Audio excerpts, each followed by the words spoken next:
그러니까 ETF에 대한 관심이 되게 높아요. ETF 투자하십니까? 하죠, 당연히. ETF 없이 투자를 어떻게 합니까? 전 ETF만 합니다. 그래요? 네. ETF 되게 좋아요. ETF 사랑합니다. 근데 이제 저 같은 경우에도 이제는 개별 종목보다는 ETF 중심으로 좀 가려고 하는 것도 있어요. 왜냐면 이제 사회적인 위치가 있다 보니까. 그렇죠. 지위가 이제 있으니까. 개별 종목 했다가 네, 잘못 좀 걸리면 이슈가 될 수 있어요. 왜냐면 그렇죠. 이대호가 삼성전자 샀다. 그럼 이제 삼성전자 막 급등하고 뭐 이럴 수 있거든요. 피곤하잖아. 그렇죠. 그래서 ETF는 우리가 다양한 자산 운용사랑도 콘텐츠를 하잖아요. 저한테도 공부가 되고 많은 구독자분들한테도 도움이 돼요. 네. 근데 이제 ETF뿐만 아니라 우리는 저TF도 알아봐야 됩니다. 네. 그러니까 제가 생각하는 코너명이 있습니다. ETF, 저TF. 어떠신지 구독자 어떠신지는 여러분이 댓글로 확정을 해주시면 저희가 ETF, 네. 저TF로 가는데 약간 아재 감성 같기도 합니다. 괜찮지 않아요? ETF, 네. 아니 왜냐면 3TF? ETF도 되게 네. 종류가 많아. 그래서 그렇죠. 비교를 좀 해봐야 돼. 맞아요. 그래서 ETF, 저TF 여러분의 반응 보고 적을 수도 있고요. 네. 한번 하고 안 할 수도 있습니다. 우리 송일아 기자가 오늘 뭐 어떤 거 얘기해 줄 거예요? ETF 아니, 관련해서. 제 주변에는 사실은 네. 이제 좀 리스크 어버스한 분들이 많습니다. 뭐라고요? 그러니까 리스크를 테이크하고 싶어 하지 않는 분들. 리스크를 업었다고요? 어버스. 되게 뭐 영어 잘하는 것처럼 잘난 척하고 있어. 근데 네. 지금 이제 국장이 날아가잖아요. 네. 근데 원래 작년까지만 해도 네. 미장만 한다고 그렇죠. 이제 주장하시는 이제 특히 미장하는 나 미장만 해 이런 뭐 분들이 미장원 간다고?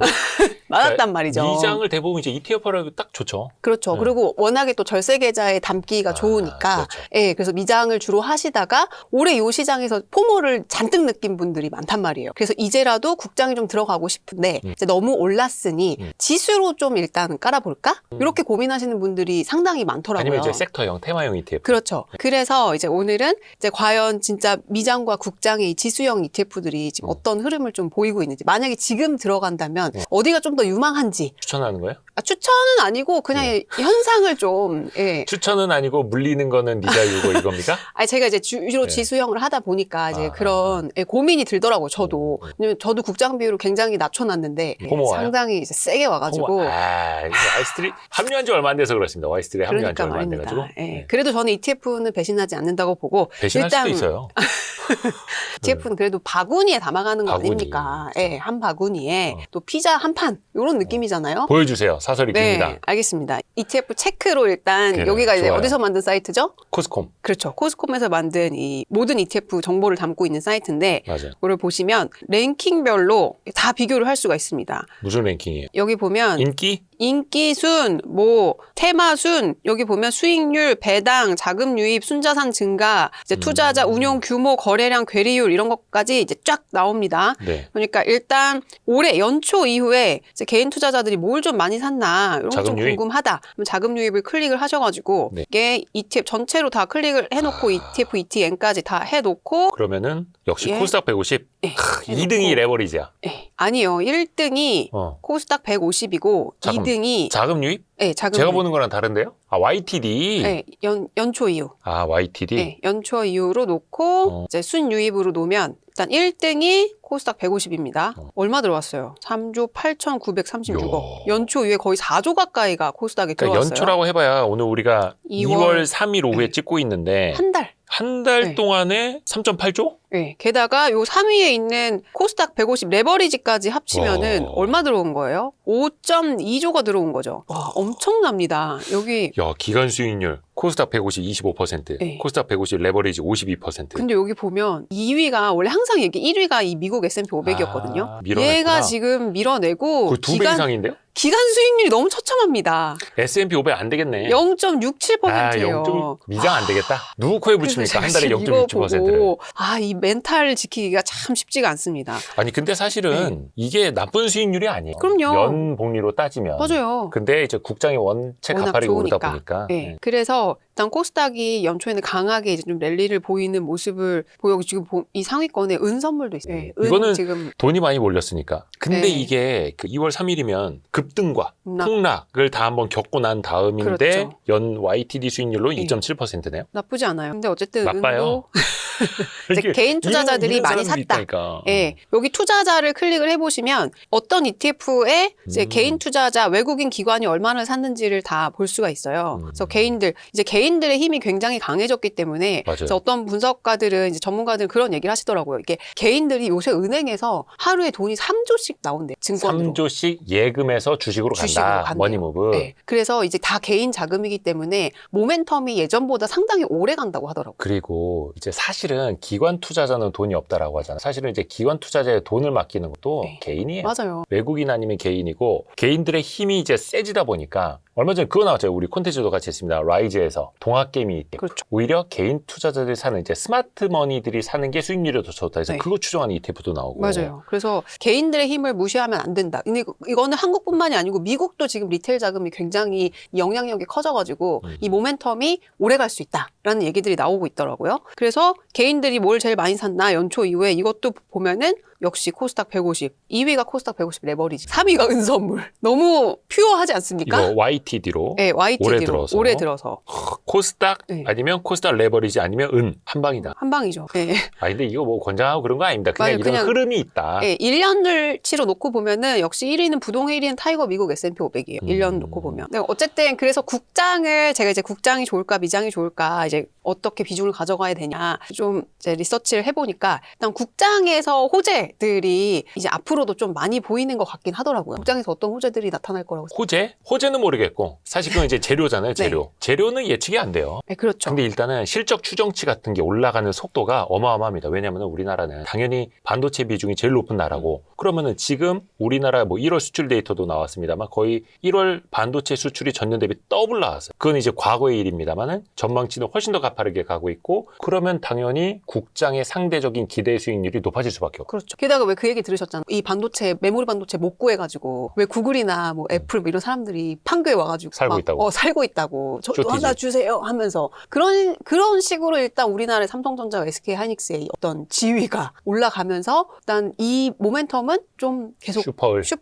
슈퍼갑 아닌가요? 갑까지는 아니고 이제 그 슈퍼을이 사실은 뭐 TSMC 네. 요 정도를 봤다면 이제는 삼성전자 하이닉스가 슈퍼을이 되는 거고 그렇죠. 얼마 전에 저희 그 와이즈 클럽에서도 세미나 있지 않습니까? 반도체 그 베스트 애널리스트 모셔서 네. 그분이 살짝 이야기해 주셨죠. 반도체 업계 그 마켓 고위 임원과의 이야기. 뭐라나요? 애플과의 그 네. 메모리 반도체 가격 협상에서 그 무슨 전자가 계획을 했던 거. 네. 한 요 정도만 하려고 이제 가서 이제 협상하는 거 아니에요, 가격. 그렇죠. 그래서 요 정도 부르고 요 정도로 타결하려고 했으나 네. 요 정도 부른 값에 상대방이 바로 오케이. 그러니까 했다라는. 내고를 하기도 전에 바로 그죠? 테이크했다는. 내고도 필요 없이 그 물량만 다 네. 줘. 그 가격 줄 테니 이런 이야기를 들을 수 있는 YG 클럽이 있다라는 거 그러니까요, 너무 좋지 여러분. 않습니까?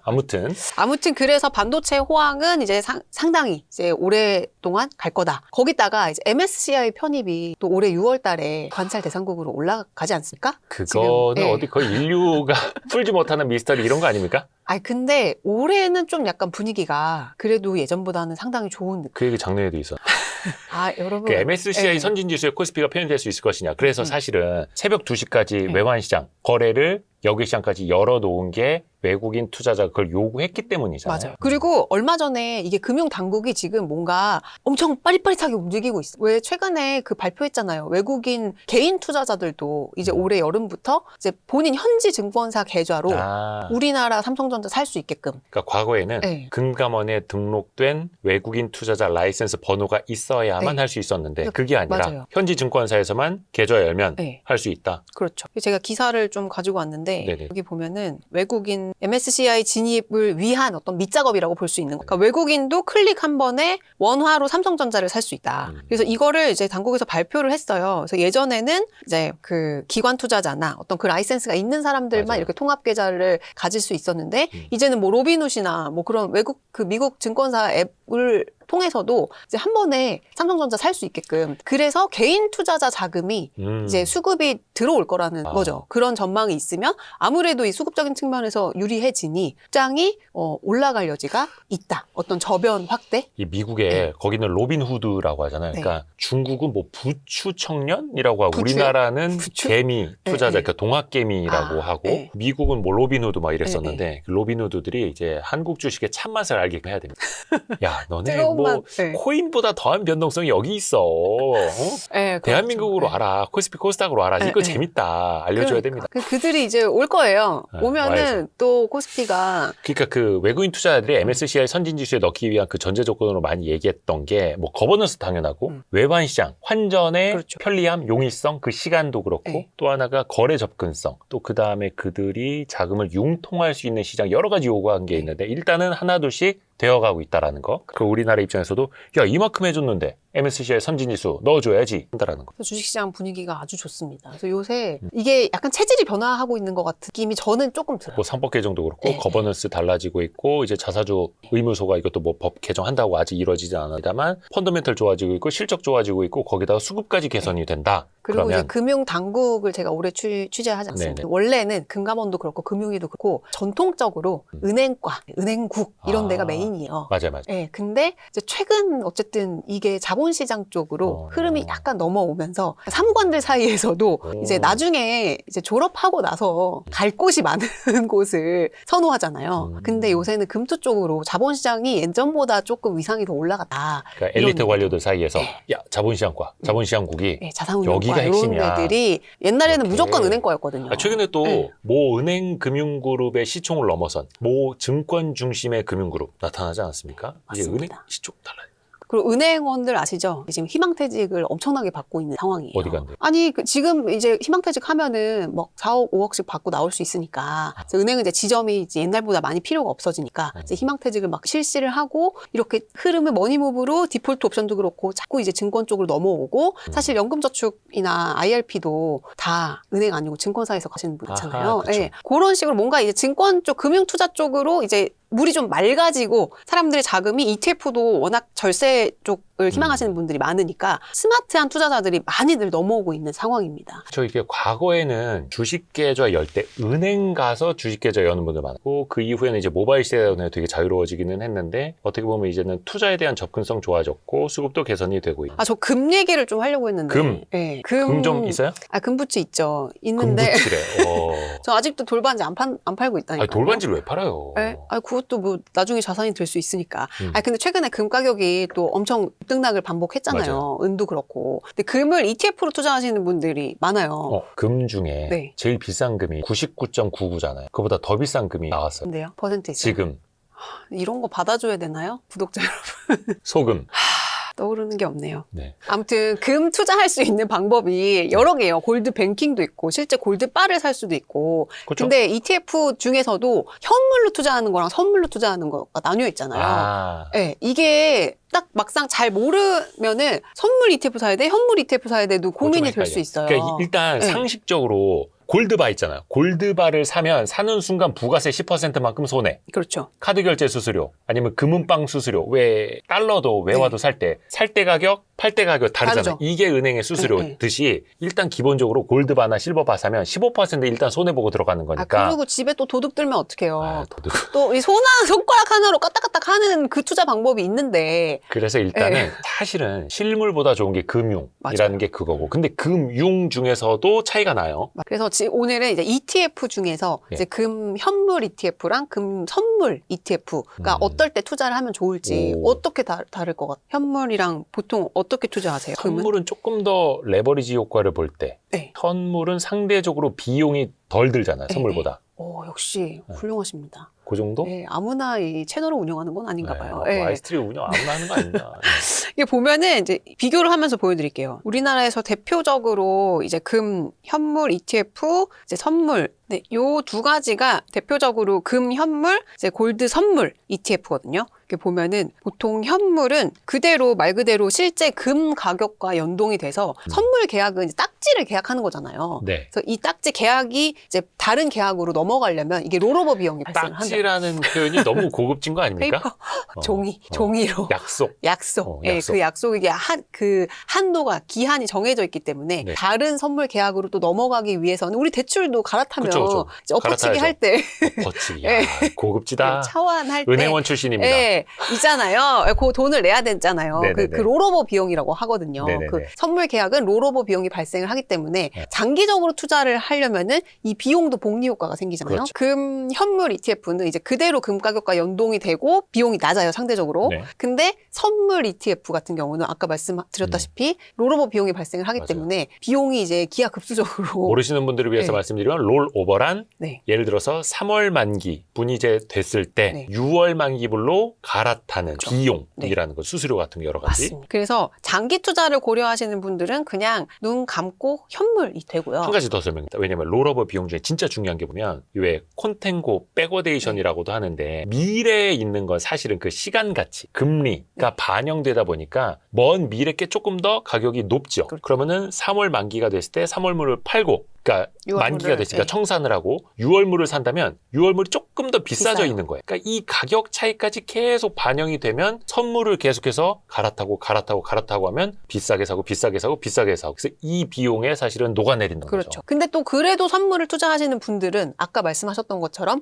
이거를 빨리빨리 변동성에 빨리 올라타서 레버리지 효과를 노리고 아하. 싶은 분들 이런 분들은 단기 투자로 선물을 하는 게 훨씬 더 유리합니다. 왜냐면 이 금 현물은 직접 금을 매입하는 거잖아요. 그래서 좀 비탄력적이에요. 시간이 좀 걸리고 비용이 낮은 대신에 그렇죠. 그러니까 이제 장기 투자로 이제 절세 계좌로 금 ETF 사겠다 하시는 분들은 무조건 현물을 하시는 게 좋고 그러니까 목적에 따라서 목적에 따라서 예, 나눠서 하면 좋은데 이 화면을 보시면은 네. 비용이 이제 수수료를 보실 때 이 수수료가 총 보수가 있고 TER이 있고 실 TER. 비용이 있잖아요. 저거 되게 헷갈려요. 예, 왜 이렇게 이거를 세세하게 나눠놨는지 모르겠어요. 이거 너무 공급자적 마인드 아닌가요? 오히려 저게 총 보수가 완전 총인 것 같아. 토탈 보수인 것 네. 같잖아요. 근데 그것도 아니야. 제일 작은 게 총 보수입니다. 아, 총 그러니까 이게 보수 왜 저렇게 예, 만들어놨지? TER이 총 보수에서 플러스 알파고요. 그다음에 실 비용이 TER에서 플러스 알파가 된 거예요. 그러니까, 제일 중요한 게 실 비용. 실비용, 실제 네. 비용, 거래 비용과 다 그래서 합쳐서. ETF 운용사들이 총보수 인하했다 이런 거 이제 물론 총보수 인하한 것도 중요하지만 TR과 실비용이 얼마인지까지 이 실제 비용 부담률 요거를 보셔야 돼요. 그러니까 실비용 안에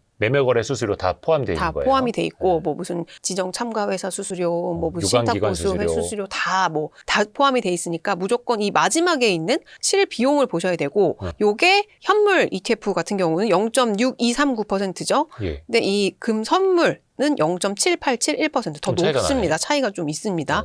요 실 비용 부담률 보고 이제 선택을 하시면 되겠습니다요. 이렇게까지 오늘 골드 ETF까지. 골든. 이재 씨 한번 모시고 싶은데. 골든은 좋은 거예요. 골드도 그렇죠. 좋고. 네. 그리고 골드 투자는 지금도 유효한가요? 그걸 저한테? 그거 너무 좀 리스키하지 않습니까? 어쨌든 미국이 지금 저러고 있으니까 중앙은행들이 달러가 금을 흔들린다. 달러가 흔들리니 금은 작은 비중이라도 꾸준히 적립식으로 아, 근데 그거예요. 그러니까 왜 이거 진짜 오해하시면 안 되는 게 제가 예전에 여러 차례 말씀드렸는데 금은요. 시세 차익을 노리는 투자처가 아니죠. 아니에요. 자산 배분 성격으로 갖고 노는 거. 그렇죠. 왜 오건영 단장님도 여러 차례 이야기해 주셨습니다만 세상의 위험성을 높게 본다면 미국이 흔들릴 가능성을 높게 본다면 안전자산 비중이 높아야겠죠. 그리고 달러 약세 가능성을 높게 본다면 그만큼이 달러의 비중으로 가는 거예요. 그러니까 우리나라 사실상 70%가 부동산 자산이잖아요. 30%가 금융자산이고 그 안에서 액티브하게 조금 더 리스크를 테이킹하는 주식 비중이 있고 채권 비중이 있고 그 안에 금융자산의 일부로 금을 가져가는 거예요. 그렇죠. 그러니까 내 총 전 재산 중에서 30% 이게 아니라 금융자산이 예를 들어서 한 100억 있는 사람이라고 치죠. 70억이 부동산, 30억 중에서 뭐 20억은 채권, 10억은 주식,